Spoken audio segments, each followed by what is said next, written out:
तलाक की आखिरी तारीख थी। जज ने फैसला सुना दिया कि आज से तुम पति पत्नी नहीं हो। वह भारी मन से तलाक का कागज लेकर बाहर आ गया। 5 साल का सफर चंद पन्नों में सिमट गया था। वह पैदल ही बस स्टैंड की तरफ बढ़ने लगा। वह थक चुका था। पैरों में चलने की जरा सी भी हिम्मत नहीं बची थी। पत्नी के साथ 5 साल के साथ का अंत हो चुका था। परिवार वालों की कलह और ससुराल के लोगों का हस्तक्षेप और उसका अड़ियल रवैया उसकी शादी को खा गया था।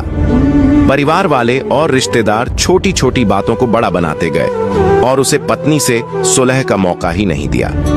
धूप में आगे बढ़ते हुए उसका मन रोने को हुआ, मगर रो न सका। वह मरी हुई चाल से आगे बढ़ ही रहा था कि तभी अचानक किसी ने पीछे से आकर उसका हाथ पकड़ लिया। नर्म और नाजुक हाथ, कुछ जाना पहचाना सा एहसास हुआ। उसका दिल जोर से धड़का और जब पलट कर देखा तो चौंक गया, क्योंकि सामने उसकी पत्नी खड़ी थी। उसकी आंखों में देखकर बोली, मुझे नहीं चाहिए तलाक, साथ घर चल रही हूं। वह रुलाई रोकता हुआ बोला, पर ये कागज और तुम्हारे घर वाले? वह कठोर स्वर में बोली, कागज फाड़ कर फेंक दो और भाड़ में जाए घर वाले। 7 फेरे लिए हैं तुम्हारे साथ। इस जन्म में तो तुम्हें हरगिज नहीं छोड़ूंगी।